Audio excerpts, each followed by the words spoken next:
कि कोरोना काल के बाद लोगों में हार्ट की शिकायत ज़्यादा हुई है। ऐसा कुछ नहीं है। देखिए, होता कुछ लोग ऐसे भी हैं जो कि 100 साल से ऊपर जी रहे हैं, नूडल्स खा रहे हैं, समोसे खा रहे हैं। तो ये सब जो है डे बाय डे हमारा इम्यूनिटी को कमज़ोर का वैक्सीन को कुछ ऐसा नहीं कह सकते। ये बाहर जाइए तो गर्मी लग रहा है, घर के अंदर रहिए तो ठंडा लग रही है। उनका जो ट्रीटमेंट का पैसा हो कम से कम लगे।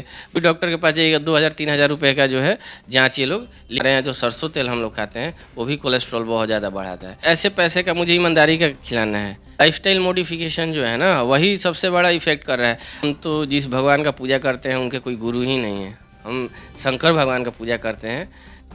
आइए आज हम लोग कमला हेल्थ केयर क्लिनिक में आए हुए हैं, जहां पर डॉक्टर राहुल रंजन सर हैं और हम लोग इनसे जानेंगे कि आजकल जो है लोगों में अनेक तरह की बीमारियां जो है वो घर करते जा रही है, जिसके बाद इलाज भी उपलब्ध है, लेकिन डॉक्टरों की कमी के कारण कहीं डॉक्टर की कमी हो जाती है, तो कहीं डॉक्टरों की अनुभव की कमी के कारण लोगों को समस्या हो जाती है।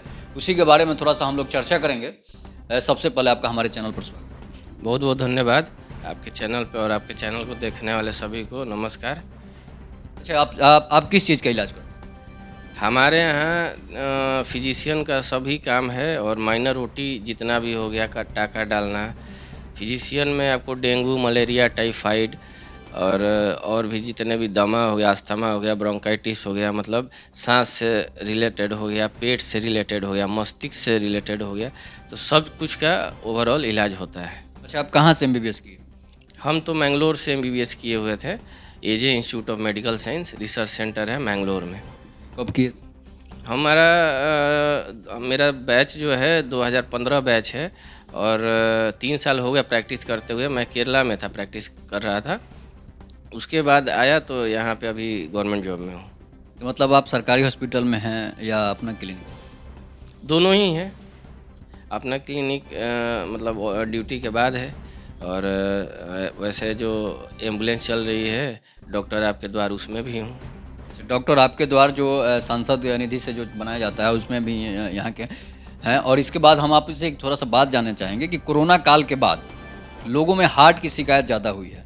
इसकी वजह क्या है? कोरोना का वैक्सीन है या फिर प्रदूषण की समस्या है, या कोरोना की वजह से कुछ लोगों में की भ्रांतियाँ हैं कि कोरोना के सुई देने से, वैक्सीन देने से हार्ट अटैक की शिकायत ज़्यादा हुई? नहीं, नहीं, ऐसा कुछ नहीं है। देखिए, होता क्या है कि कोई वैक्सीन ऐसे होते हैं जो कि इम्यूनिटी जो है हमारा पहले से और आज में बहुत डिफरेंस हो गया है।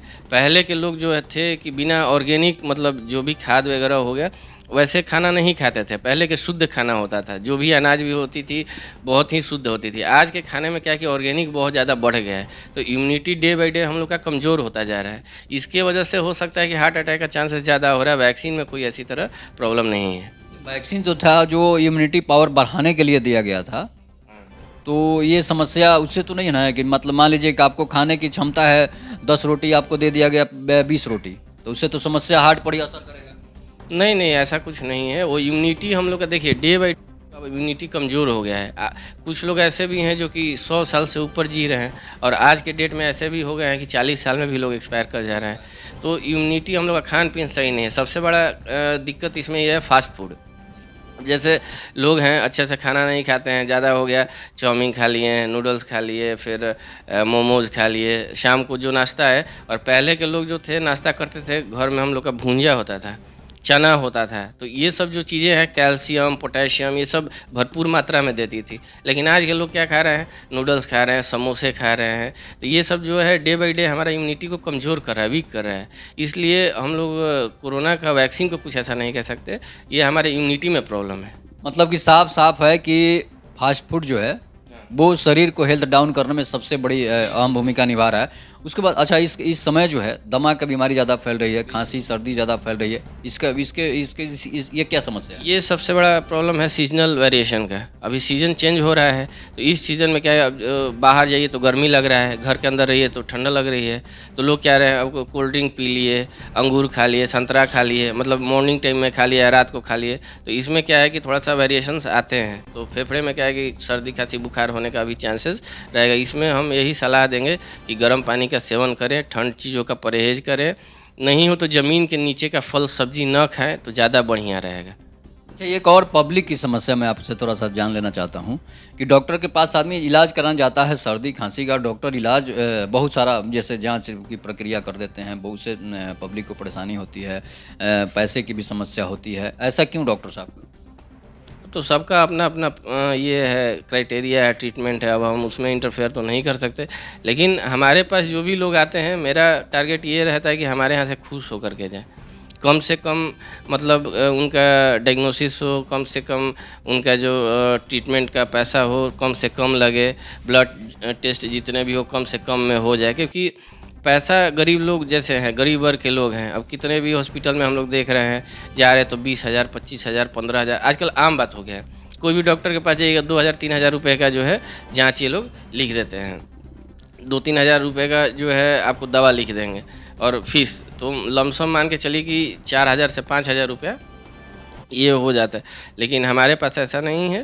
वो तो हमारा रहता है कि जितना कम से कम में हो। मेरा टारगेट रहता है कि एक पेशेंट का ज़्यादा से ज़्यादा 1,000 से 1,200 1,300 के अंदर में जाँच, डॉक्टर फीस और दवाइयाँ।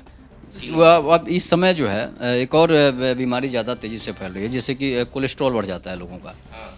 तो इसका युवाओं में ज़्यादा तेज़ी से बढ़ रहा है, इसकी वजह क्या? इसका भी वजह वही है जंक फूड और लोग नॉनवेज जो खाते हैं और सरसों तेल जो है, हमारे यहाँ जो सरसों तेल हम लोग खाते हैं वो भी कोलेस्ट्रॉल बहुत ज़्यादा बढ़ाता है। और दूसरी बात क्या है कि लोग एक्सरसाइज नहीं करते हैं। लाइफस्टाइल मॉडिफिकेशन जो हम लोग बोलते हैं, आजकल के लोग क्या है कि ड्यूटी से इतना थक जा रहे हैं काम करते करते, ड्यूटी गए फिर आए खाना खाए सो गए, ना कोई एक्सरसाइज करेंगे ना वॉकिंग करेंगे, तो उसमें क्या है कि कोलेस्ट्रॉल बढ़ने का चांसेस बहुत ज़्यादा रहता है। अच्छा, रिफाइन जो होता है, सरसों तेल से भी समस्या होती है, रिफाइन से समस्या होती है? रिफ़ाइन तो और ज़्यादा ज़हरीला है। हाँ, सरसों तो कम से कम अगर देखिए सरसों आप खा भी रहे हैं, तो घर में पिसा हुआ सरसों खाया कीजिए। नहीं तो रिफ़ाइन तो इतना ज़्यादा ज़हरीला है कि वो कोलेस्ट्रॉल तो बढ़ाता ही है और लीवर का बहुत सारे डिसऑर्डर जैसे कि फैटी लीवर हो गया, तो एब्सिस हो गया, लीवर एब्सिस हो गया, ये सब के कारण जो है वो रिफ़ाइन ही है। और आजकल जो भी लोग खा रहे हैं समोसा हो गया या कुछ भी खा रहे हैं, तो सब रिफ़ाइन में ही बन रहा है। इसलिए लोग आजकल ज़्यादा मतलब पेट की समस्या से ज़्यादा परेशान हैं। अच्छा, आपके पास आप तो क्लिनिक चलाते हैं, आप हॉस्पिटल में भी काम करते हैं, गरीब जो पेशेंट है, उसके लिए आप क्या सुविधा दिए हैं? गरीबों के लिए क्या व्यवस्था है आपकी? देखिए हमारे यहाँ ओपीडी भी है, बेड भी है। गरीब लोग रहते हैं, देखता हूँ कि जिनके पास पैसा नहीं है, मैं कोई बेड चार्ज नहीं लेता हूँ। जितना मुझसे मतलब हो पाता है, अगर देखिए एक्चुअल जो है लैब का हम लोग का 50% डॉक्टर को मिलता है, सभी डॉक्टरों को मिलता है और 50% लैब वाले रखते हैं। मेरे से जितना होता है हम लैब वाले को भी अपना 50% छोड़वा देता हूँ कि चलिए कम से कम गरीब है, दुआ तो देगा, कम से कम आशीर्वाद देगा। मैंने आपसे इसलिए जाना ना कि डॉक्टर जो हैं बहुत पैसे कमाते हैं, मास्टर, डॉक्टर और नेता, इससे अभिनेता 4 लोगों से ज़्यादा पैसा कोई नहीं कमाता है। इसलिए सोचे कुछ पुण्य का काम भी जैसे आपकी तरफ से अगर हो रहा होगा, इसलिए हम हमने आपसे। नहीं देखिए पैसा मुझे अपने बच्चों को एक्चुअली मुझे वैसे पैसा का अनाज नहीं खिलाना है जिससे कि मेरे बच्चे आगे चल करके वो मतलब डाइवर्ट हो जाए। मुझे ऐसे पैसे का मुझे ईमानदारी का खिलाना है। और 2 रुपया मुझे तो इसलिए कमाना है कि लाइफ को सर्वाइव करना है, तो 2 रुपया मुझे कमाना ही है। तो वैसे पैसा मैं कभी नहीं कमाऊँगा। जब भी कमाऊँगा तो जितना मतलब कम से कम ये हो वैसा ही कमाएँ।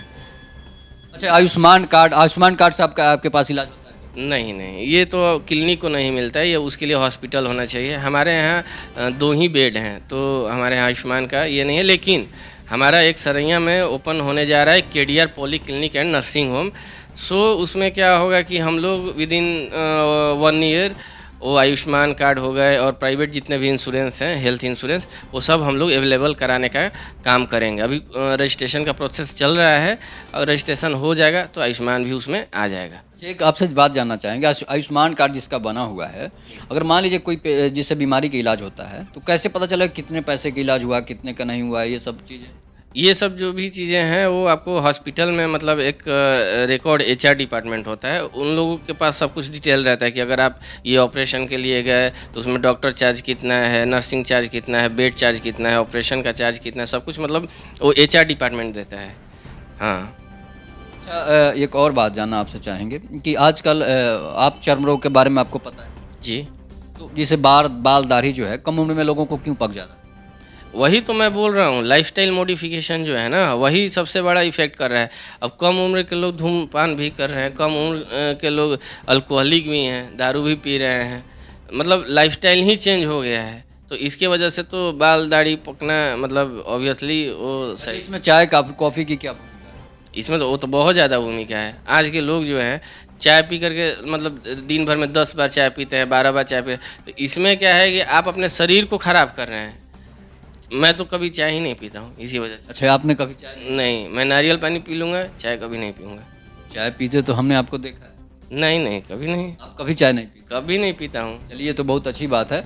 अच्छा, एक और जैसे है कि आप लोगों को जो लाइफ़स्टाइल है, उसके बारे में क्या कहेंगे? कैसे लोगों को जीना चाहिए ताकि स्वस्थ रहें? देखिए, जैसे कि हमारे यहाँ अब लोग कैसे हैं कि आते हैं, मेरे पास जो भी पेशेंट आते हैं, तो अगर दूसरे डॉक्टर और क्लिनिक में हम लोग देख रहे हैं, मल्टीविटामिन सिरप लोग दे देते हैं, मल्टीविटामिन टैबलेट्स दे देते हैं।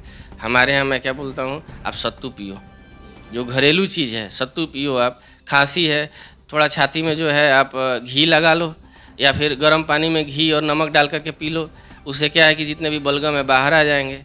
तो घरेलू बहुत सारी ऐसी चीज़ें हैं जो कि अब फल का सेवन हमेशा आप करते रहें।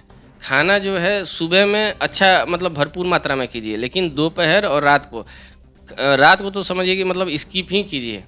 दूध पी लिए या फिर कुछ ऐसे हल्का-फुल्का खाना खा लिए, लाइट फूड खा लिए, लेकिन दोपहर में भी वैसा ही है। नहीं कि यहाँ क्या मैं देखता हूँ कि लोग चावल हो गया, दाल हो गया, पकौड़े ये वो सब मतलब पूरा व्यंजन के साथ लोग खाते हैं। तो धीरे-धीरे क्या होता है कि कुछ भी अगर हमारे शरीर में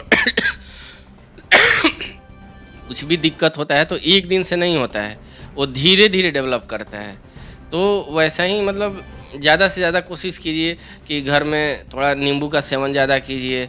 सैलेड हो गया, जैसे कि प्याज कम से कम नमक डाल करके, नींबू डाल करके वो भी खाया कीजिए खाने में, उससे भी थोड़ा बहुत रिलीफ़ मिलेगा कोलेस्ट्रॉल में।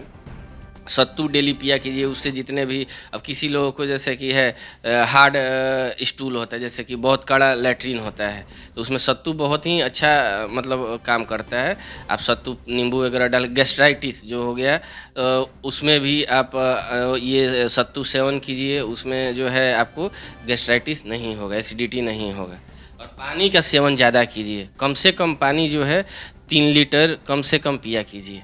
अच्छा, आप डॉक्टर तो साधु संतों को नहीं मानता है, लेकिन आप पुराने चिकित्सा पद्धति जो साधु संत वाले में चिकित्सा पद्धति थी, उसको आप मान रहे हैं, उसको आप लेकर चल रहे हैं, ये बहुत बड़ी बात है। अरे हम तो जिस भगवान का पूजा करते हैं उनके कोई गुरु ही नहीं है। हम शंकर भगवान का पूजा करते हैं, तो इस पुरानी चिकित्सा पद्धति जो थी, वो भगवान शिव के ही देन है कि जिन्होंने जड़ी बूटी और ये इन सब चीज़ों से इलाज करने के लिए।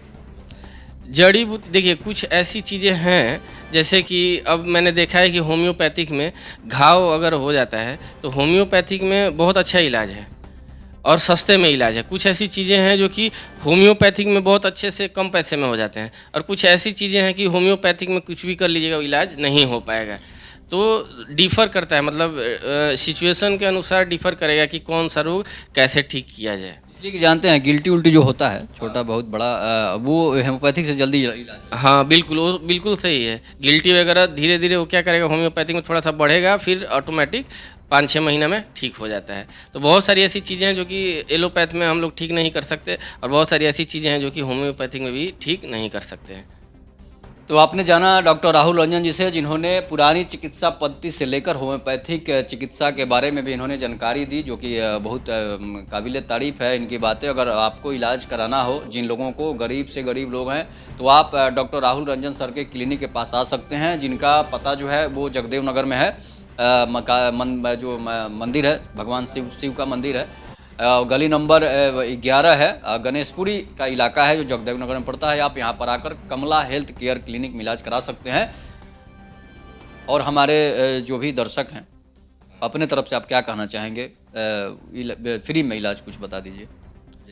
देखिए, आपके जो भी दर्शक हैं, मोटिवेशन करना है। हाँ, हाँ, मैं वही बोल रहा हूँ कि आपके जो दर्शक हैं और जो दर्शक नहीं भी हैं, यहाँ इलाज कराएँगे, एक बार करा के देखिए, फिर खुद ही पता चलेगा कि क्या मतलब ट्रीटमेंट कैसा है, नहीं है। और जो भी इलाज कराने आएँगे वो यहाँ से खुश होके जाएँगे, ये मेरा गारंटी है। और मैं तो यही कहूँगा कि आपके न्यूज़ के जितने भी दर्शक हैं इन्हें और ज़्यादा से ज़्यादा सपोर्ट कीजिए और इनके चैनल को ज़्यादा से ज़्यादा सब्सक्राइब कीजिए, व्यू और ज़्यादा बढ़ाइए और ज़्यादा से ज़्यादा लोग सर के क्लिनिक में इलाज कराने के लिए आएँ। तब तक के लिए नमस्कार। जय हिंद, जय भारत, जय श्री राम।